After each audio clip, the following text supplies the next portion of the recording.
Assalamualaikum warahmatullahi wabarakatuh. Perkenalkan, nama saya Natasha Isa Septiani. Saya dari Teknik Instrumentasi Kilang tingkat 2. Nah, di sini kami mendapatkan tugas komunikasi data dari Bapak Wasis mengenai bab teknik interfacing. Nah, kami di sini disuruh menjelaskan mengenai bab ini dan disuruh mengerjakan tugas-tugasnya serta menjelaskan.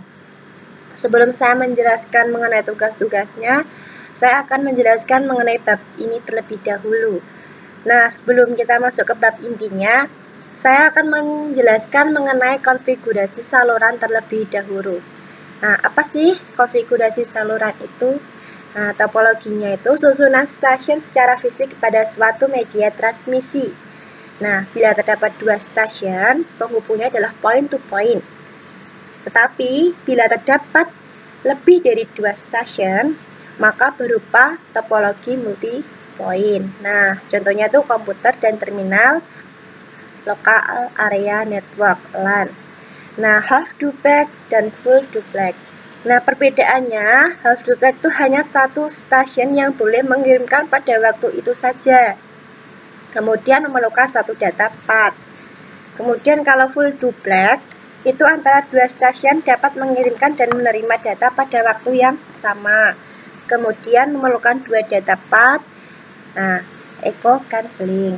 Nah, di sini kita langsung masuk ke bab intinya. Apa itu interfacing? Nah, peralatan pemroses data terminal equipment atau DTE ini itu biasanya bukan termasuk fasilitas pengiriman data. DTE itu bukan termasuk fasilitas pengiriman data dikarenakan DTE memerlukan interface dinamakan Data Circuit Terminating Equipment atau DCE. Sebagai contohnya itu modem, NIC. Nah, DCE mengirimkan bit-bit pada medium. Kemudian DCE menghubungkan info data dan kontrol dengan DTE. Kemudian melalui interchange circuit. Kemudian menghapus interface standar yang diperlukan. Nah, ini data communication interfacing. Nah, ini digital data transmitter receiver atau data terminal equipment DTE. Nah, ini ada garis signal dan kontrol. Nah, di sini ada DCE. Kemudian DCE ini mengirimkan bit-bit ke DCE yang ada di sini juga. Kemudian di sini juga ada DTE. Nah, ini pada umumnya interface seperti ini. Kemudian ini tipikalnya itu contohnya ada DTE, contohnya itu EIAA232 atau V24 interface. Nah, di sini, kemudian di sini ada DCE-nya itu seperti contohnya modem. Nah, kemudian ini network mengirimkan bit-bit lewat jaringan. Kemudian ini ada modem lagi. Kemudian di sini ada DCE lagi. Nah, karakteristik interface. Nah, mekanik menyangkut hubungan fisik yang terjadi antara DTE dan DCE. Kemudian connection plug. Elektrik harus dilakukan dengan level tegangan dan waktu perubahan tegangan. Baik DTE maupun DCE harus menggunakan kode yang sama. Karakteristik ini menentukan rate, data, dan jarak yang bisa dicapai. Fungsional, fungsi-fungsi tersebut diklasifikasikan ke dalam beberapa kategori data, kontrol, timing, grounding. Kemudian prosedural menentukan urutan kejadian dalam mentransmisikan data. V24 atau IEA232F. Interface yang banyak digunakan adalah interface yang dispesifikasikan dalam standar ITUT yaitu V24. Nah, V24 ini kenapa banyak digunakan? Karena dia sudah standar ITUT. Nah, hanya menetapkan aspek-aspek fungsional dan prosedural. Nah, V24 ini hanya menetapkan aspek-aspek fungsional dan prosedural, tetapi juga merujuk pada standar-standar lainnya untuk aspek-aspek elektrik dan mekanik. Nah, menggunakan EIAA232F dari USA, RS232. Ini dia menggunakan RS232, kemudian mechanical ISO 21110, electrical V28, fungsional V24, prosedural V24. Apa itu RS232? Nanti kita bahas di bab selanjutnya. Nah, komponen komunikasi data. Ini ada komponen komunikasi data. Ini DTE. Ini contoh-contohnya mainframe, desktop komputer, Nah, DCE ini tadi contohnya tuh kalau modem atau nih, kemudian ini medium transmisinya. Kemudian di sini ada DCE-nya lagi. Ini DCE itu mengirimkan bit-bit melalui medium transmisi ini. Kemudian di sini juga ada DTE. Ini contoh-contohnya DTE-nya. Nah, kemudian komunikasi serial. Apa itu komunikasi serial? Itu pengiriman data antara komputer dan peralatan periferal seperti instrumen programmable atau komputer yang lain nih. Nah, ini satu ini RS232 instrumen. Kemudian nih kabelnya, kemudian yang ada di belakang ini adalah serial portnya. Nah, di belakang komputer ini itu serial portnya. Kemudian parameter komunikasi serial, baud rate dari transmisi itu adalah kecepatan data antara instrumen menggunakan komunikasi serial.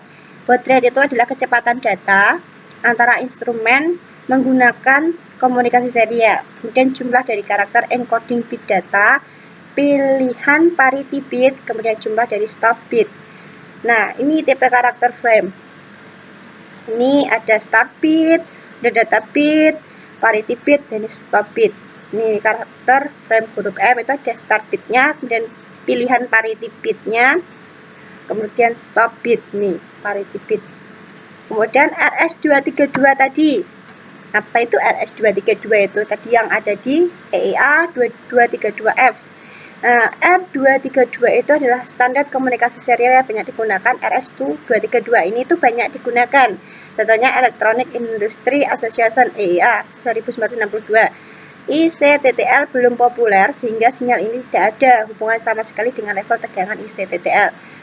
Tidak ada hubungan sama sekali. Belum populer sehingga sinyal ini tidak ada hubungan sama sekali dengan level tegangan ICTTL. Nah, standar ini hanya menyangkut komunikasi antara data terminal equipment dengan alat-alat pelengkap komputer. Data communication equipment.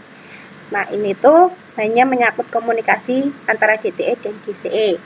RS232, standar RS232 itu karakter sinyal listrik tegangan, karakter interface mekanik konektor, interchange circuit, fungsi masing-masing rangkaian, kemudian hubungan modem dengan terminal.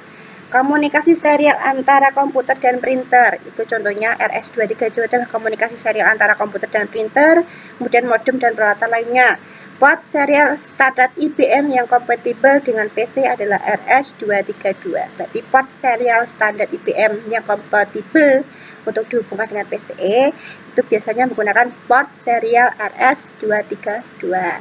Nah, standar sinyal RS232 itu memiliki ketentuan level tegangan sebagai berikut. Dia akan berlogika 1 disebut mark, itu terletak antara min 3 volt sampai min 25 volt, itu maka dia akan berlogika 1. Jika logikanya 0 itu disebut space, terletak antara plus 3 volt sampai plus 25 volt, itu dia akan berlogika 0. Kemudian daerah tegangan antara min 3 volt sampai plus 3 volt adalah invalid level, yaitu daerah tegangan yang tidak memiliki level logika pasti sehingga harus dihindari. Kemudian demikian juga level tegangan di bawah min 25 volt dan di atas plus 25 volt juga harus dihindari karena bisa merusak line driver pada saluran RS232. Contohnya, contoh level tegangan RS232 pada pengiram huruf A dalam format RSII tanpa bit paritas. Nah, ini min 25, dan dia naik, startnya itu dia naik. Nah, dia turun itu akan berlogika 1, kemudian dia naik sampai plus 25 itu akan berlogika 0 sampai sini. Kemudian turun lagi, dia akan berlogika 1, naik lagi berlogika 0, kemudian stop. Nah, huruf A dalam format ini atau sama dengan 41 heksa atau 01000001. Nah, ini penghitungannya pakai pangkat. Ini berarti pangkat 1 0 1 2 3 4 5 6. Berarti 2 pangkat 6. Nah, ini pokoknya ini 41 heksa. Kemudian contohnya ada 11 bit dalam satu karakter frame. Jika laju transmisi 1600 baud rate, berapa laju transmisi maksimum dalam karakter per sekonnya?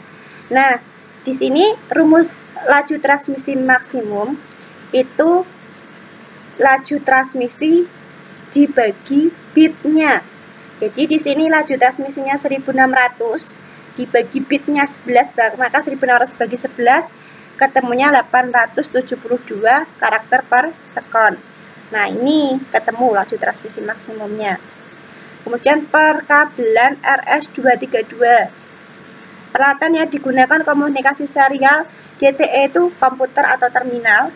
Kemudian DCE-nya itu modem, TA adapter atau plotter. Kemudian port serial RS232 itu bisa menggunakan konektor D tipe 9 pin atau DP9. Kemudian konektor D tipe 25 atau DP25.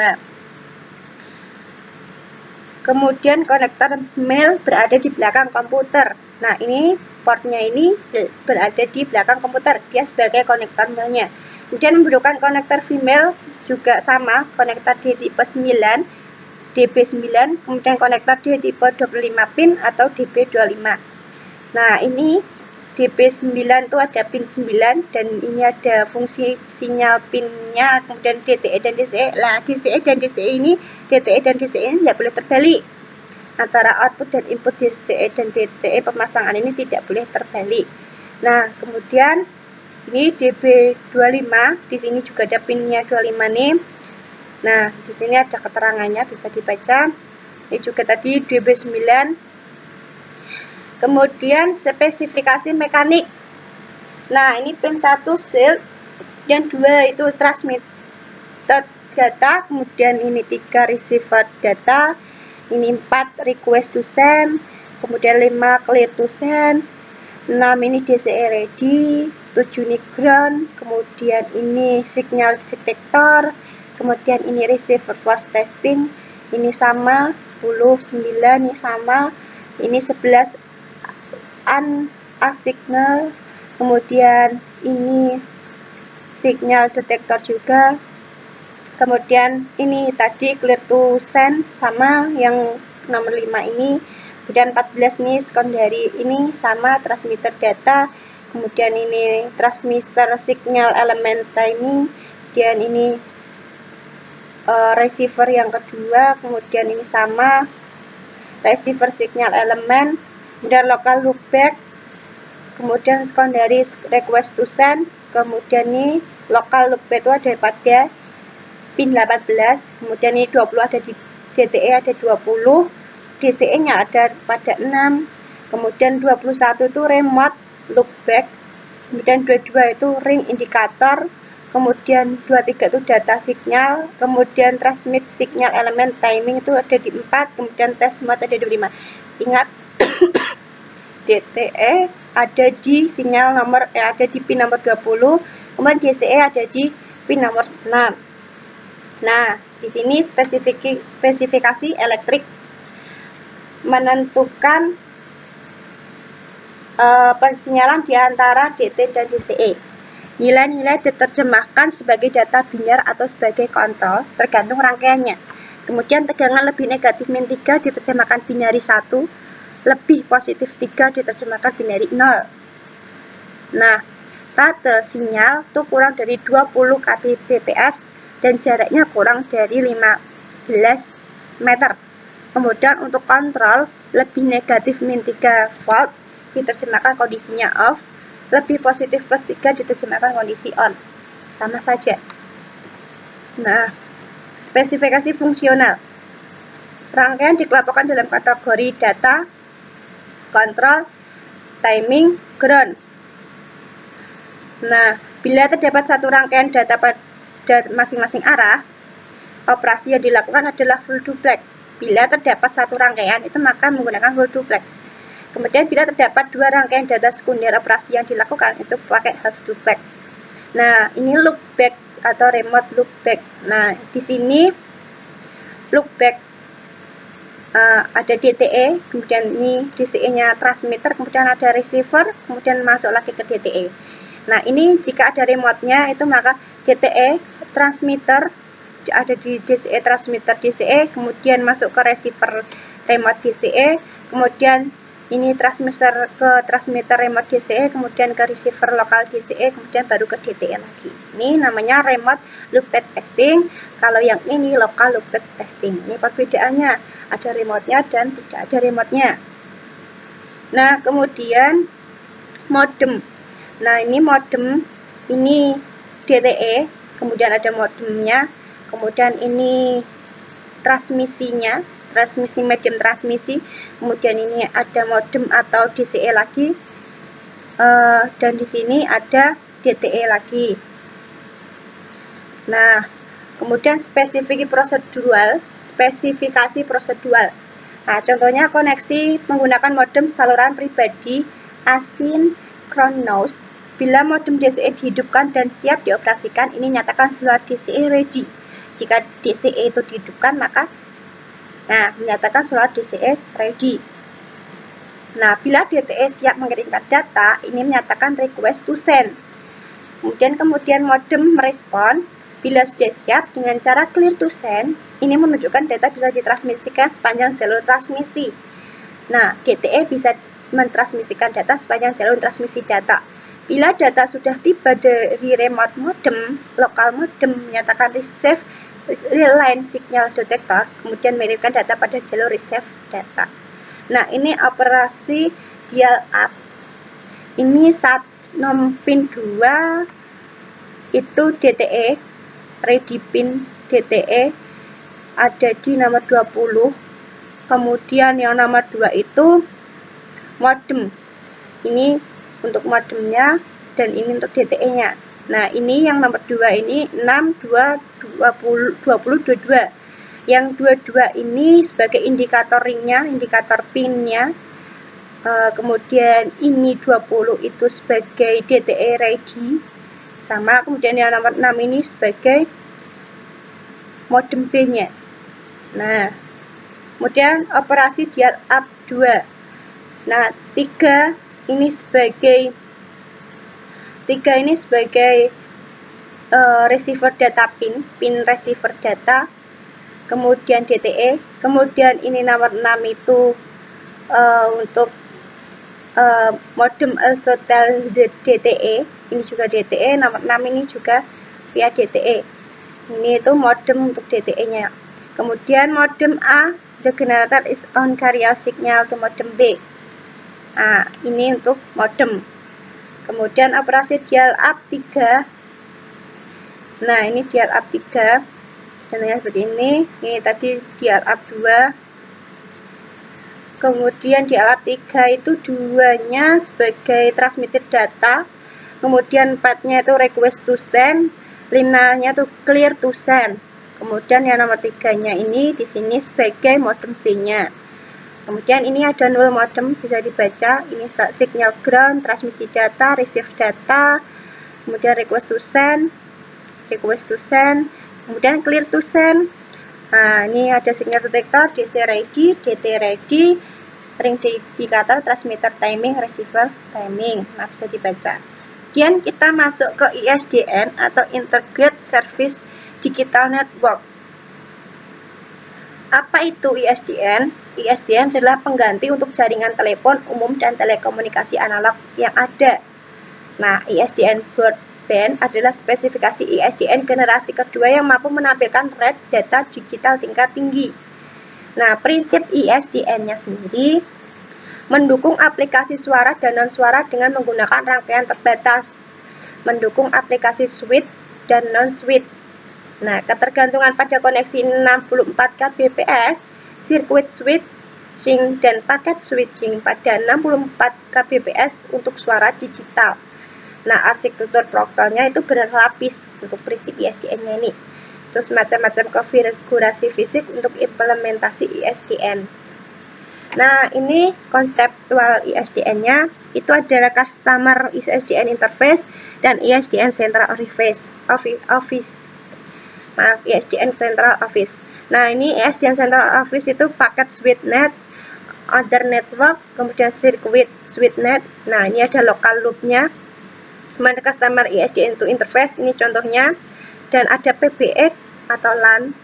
Nah, kanal-kanal pada ISDN. Kanal pada ISDN itu ada 3. B channel 64 kbps, D channel 16 atau 24, kemudian H channel itu 384, 1536, 1920 kbps. Nah, B channel itu merupakan basic user channel atau bearer channel. Nah, dapat membawa data digital dan PGM encode digital voice, mendukung koneksi circuit switch, packet switch, dan semi-permanent connection. Kemudian untuk kasus koneksi circuit switch digunakan common channel signal. D-channel memiliki dua fungsi, yaitu membawa informasi signal untuk mengendalikan panggilan circuit switch pada kanal B, dan bisa digunakan untuk membawa aplikasi data kecepatan rendah, misalnya video tag, telemetri. Kemudian high channel adalah suatu kanal berkecepatan tinggi, dapat digunakan sebagai satu trunk untuk keperluan fastback, video, high speed data, dan high quality audio. Nah, kanal-kanal di atas dikelompokkan dalam suatu struktur transmisi yang ditawarkan sebagai suatu paket kepada user. Ini biasanya di paket yang ditawarkan kepada user. Kemudian struktur transmisi basic access-nya disebut basic rate access BRA, disebut juga basic rate interface atau BRI. Untuk keperluan individual user, perumahan dan kantor kecil, basic access ini. Nah, komposisinya 2B plus D, 16 kbps plus sinkronisasi dan framing. Jadi menjadi 192 kbps. Kalau tanpa sinkronisasi dan frame itu jumlahnya 144 kbps. Jadi tanpa sinkronisasi dan framing itu 144 kbps. Kalau pakai sinkronisasi dan framing, maka jumlahnya menjadi 192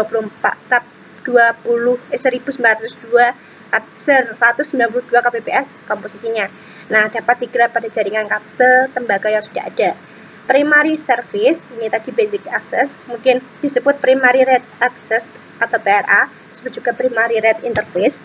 Untuk keperluan user yang membutuhkan kapasitas yang lebih besar, ini biasanya itu kantor besar yang memiliki PBX atau LAN. Komposisinya di Amerika Serikat 23B plus D, berarti 64 kbps D channel, D-nya itu menggunakan 64, menjadi totalnya 1544 Mbps. Kalau di Eropa itu 30B plus D, D-nya itu menggunakan 64 juga, menjadi totalnya 2048 Mbps. Bisa juga digunakan untuk mensupport kanal H. Primary service ini bisa juga untuk mensupport kanal H, selain juga menggunakan keperluan user juga bisa untuk mensupport kanal H. Misalnya 3H plus D akan memberikan interface berkecepatan 1544. Nah, HO ini tadi jumlahnya, HO ini tadi besarnya 384 kalau HO. Nah, ini ada titik-titik referensi isi SDN, bisa dilihat pra, primary, ini tadi basic, primary, basic, kemudian NT1, nih customer premise, dan ini local loop-nya. Ini local loop-nya kemudian untuk customer-nya. Kemudian titik-titik referensi ISDN. NT1 itu network termination 1. Nih NT1. Terminal local loop, kemudian coding transmission conversion, maintenance dan performance monitoring. Nih NT1.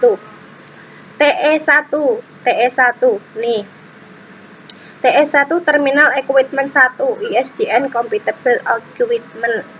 TE2, nih TE2 itu adalah Terminal Equipment 2 Non ISDN Compatible Equipment, request TA. Ini bisa bentuk request TA. Nah, TA itu adalah Terminal Adapter, disebut juga modem ISDN, interface untuk TA2. Jadi TA2 ini membutuhkan interface. Nah, di sini interface-nya atau modem. Kemudian NT2, Network Termination 2. Mana NT2? Ini NT2 PBX. Ini typical PBX ISDN device, provide switching function. Kemudian handle layer 2 or layer 3 protocol. SRT interface, SRT ini interface itu support multiple device. Kalau S reference point, S ini titik-titik S itu RJ45 receiver and transmit pair. Kemudian option power can be provided for TE device. Distance 1 km 1 kali TE only, 200 meter 8 kali TE, 500 4 kali TE. Kemudian when more than 1 TE, 1 TE itu berarti dia tuh jika lebih 1 TE itu bisa menggunakan bus SMA atau CD. Kita bahas ini nanti. Kemudian limitation to cannot have an extension bond. Nah, at the U reference, ini titik-titik U ini, bra, itu standar differ NA, France, UK, Germany. Kemudian in North America design to use a mass etching copper plate available. Nih, itu titik-titik R-nya. Kemudian titik U yang pada pra, titik U pada pra, tadi titik U pada itu menggunakan 2 wires atau 2 kabel, tapi kalau di sini pra itu menggunakan 1 kabel DS1 standar.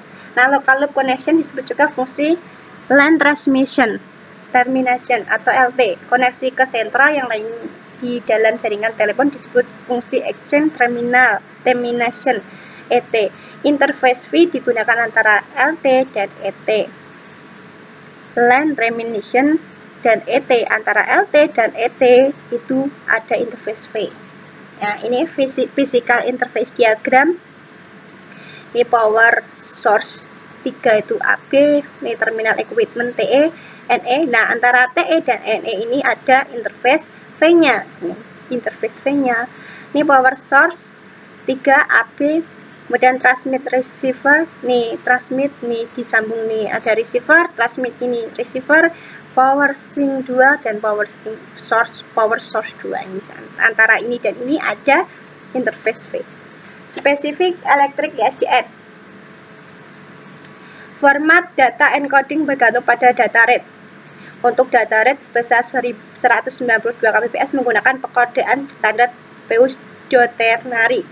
Untuk primary rate menggunakan 2 pilihan, yaitu 1544 Mbps menggunakan alternatif Mark inversion dengan B8ZS dan 2048 Mbps menggunakan AMI dengan HDB3. Nah, itu materi-materinya. Sekarang kita langsung masuk tugas. Tugasnya ada 4 soal. Prinsip-prinsip ISDN, arsitektur ISDN, kanal ISDN, interface ISDN. Nah, ini banyak yang telah kita bahas. Kita bahas ulang untuk menjelaskan tugas-tugasnya. Nah, kita masuk ke tugas-tugasnya. Nah, tugas pertama itu prinsip ISDN. Tadi sudah kita jelaskan, saya jelaskan mengenai prinsip-prinsip ISDN. Nah, ini saya bacakan lagi. Prinsip-prinsipnya itu mendukung aplikasi suara dan non-suara dengan menggunakan rangkaian terbatas dari fasilitas yang sudah distandarkan. Kemudian mendukung aplikasi switch dan non-switch. Kemudian ketergantungan pada koneksi 64 kbps, circuit switching dan paket switching pada 64 kbps untuk suara digital. Kemudian kecerdasan dalam jaringan, arsitektur protokol berlapis, kemudian bermacam-macam konfigurasi fisik untuk implementasi ISDN. Nah, prinsip-prinsip ini ada yang saya tambahi dari referensi lain. Saya kemarin ambil referensi dari SlideShareNet ini linknya. Nah, di sini jadi prinsip-prinsipnya ada yang lebih dari tadi. Jadi ada ketambahan kecerdasan dalam jaringan. Nah, langsung saja ke tugas yang kedua, itu arsitektur ISDN. Nah, sedangkan tadi tidak ada arsitektur ISDN dalam materi yang saya jelaskan, maka arsitektur ISDN ini saya ngambil dari internet. Nah, linknya ada di bawah. Kemudian jaringan telekomunikasi pada dasarnya merupakan interkoneksi antara komponen-komponen telekomunikasi dasar berupa interkoneksi link node sebagai sarana transportasi service yang diberikan kepada user. Setiap jaringan telekomunikasi mempunyai konfigurasi yang berbeda sesuai dengan kemampuan dan aplikasinya. Arsitektur jaringan ISDN terdiri dari jaringan akses yang menyediakan fasilitas akses ke servis ISDN dan jaringan antara sentral untuk integrasi dan dengan jaringan publik existing. Jaringan end-to-end digital ISDN dapat digunakan untuk mengirimkan dan menerima sinyal digital tanpa modem dengan kecepatan 144 kbps. Kelebihan ISDN tidak hanya karena kecepatan akses yang jauh lebih tinggi dibandingkan dengan kemampuan modem terbaik saat ini, tetapi juga dapat menggunakan kabel existing, jaringan kabel existing.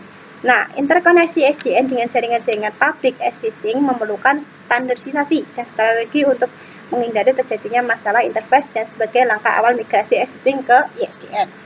Standarisasi ISDN dapat mengacu pada rekomendasi ITUT, rekomendasi regional setempat.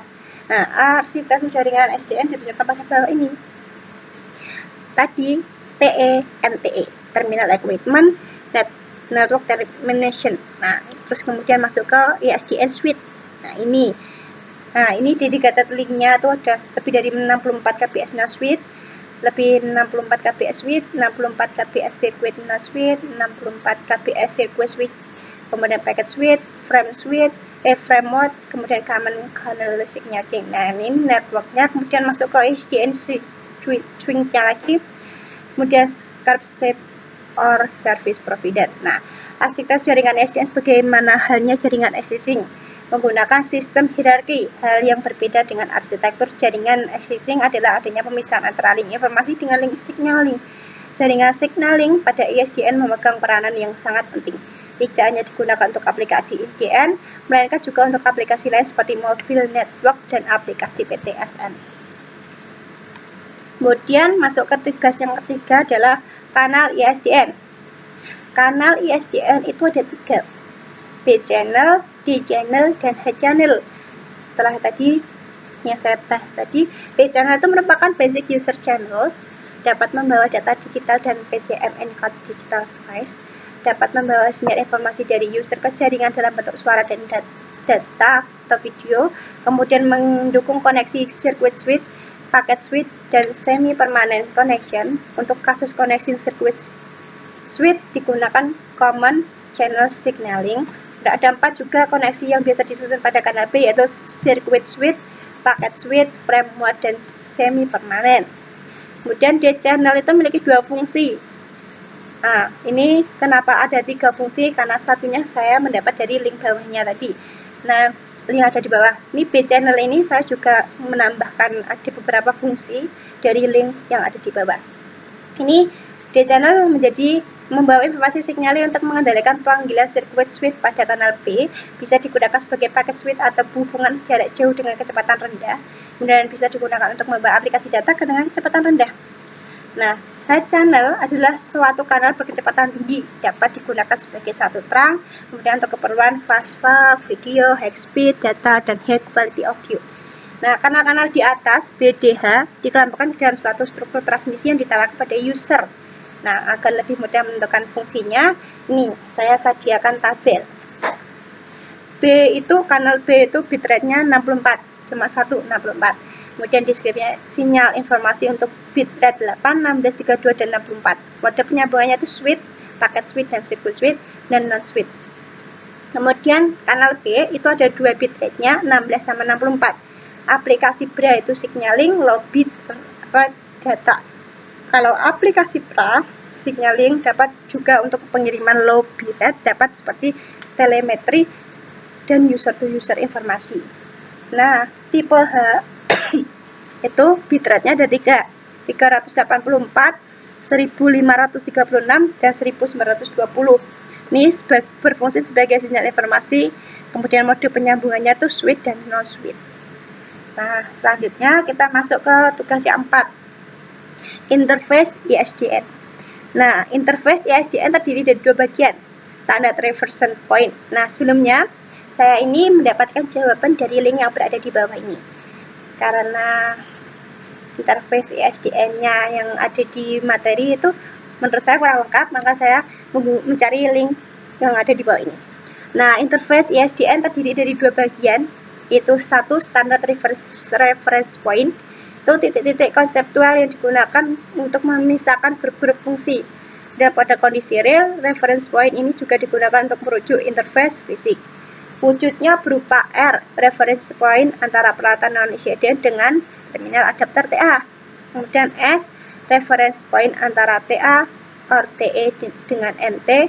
Kemudian T itu reference point antara NT1 dan NT2 jika terpisah secara hardware. Dan U, reference point antara NT dengan pembangkit carrier local loop ISDN, batas pemisah antara CPE dengan pembangkit carrier. Kemudian nomor 2 itu standard device, bukan merujuk pada hardware, namun pada kumpulan standar dari fungsi-fungsi yang beda dilakukan oleh unit-unit hardware, yang bisa dilakukan oleh unit-unit hardware. Wujudnya itu berupa TE, TA, dan NT. Nah, di sini TE satu peralatan yang kompatibel dengan sistem ISDN, contohnya pesawat, telepon digital.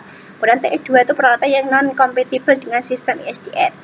Nah, TE itu adalah peralatan pelanggan yang digunakan dalam ISDN, pelanggan. Kemudian terminal adapter itu peralatan pengkonversi dari terminal yang non-kompatibel dengan ISDN, jaringan ISDN. Kemudian peralatan ini biasanya standalone, ada beberapa di dalamnya. Nah, ini tadi contohnya terminal equipment, ada VAC mekanik D4 dan ISDN telepon. Ini contoh terminal adapternya. Kemudian network termination NT, yaitu peralatan terminasi jaringan yang menghubungkan perkabelan forward dari pelanggan konvensional to wire. NT1 itu peralatan terminal jaringan di sisi pelanggan, customer premise equipment, biasanya sebagai awal dimulainya pemberian carrier. Kemudian NT2 itu tempat berkumpulkan interface dari pelanggan yang berbeda secara fisik, biasanya berupa digital PABX. NT1 dan NT2 bisa tergabung hanya dalam satu peralatan saja yang terdiri dari kombinasi fungsi NT1 dan 2 disebut sebagai NT saja. Nah, ini contohnya. Kemudian gabungan dari standar device dan reference point tadi yang saya jelaskan di atas, ini tadi sama seperti pada gambar ini. Nah, ini tadi, ini URSTUS ini disebut sebagai nih standar reference point RSTU. Kemudian kalau TE, TE, TA, TE, TE, TE, TA, NT2 ini itu standar device. Nah, saya mendapatkan ini penjelasan yang lebih lengkap itu saya mendapatkan dari link di bawah ini. Nah, sekian presentasi dari saya. Apabila ada kesalahan, apabila ada koreksi, saya mohon maaf. Terima kasih atas perhatiannya. Wassalamualaikum warahmatullahi wabarakatuh.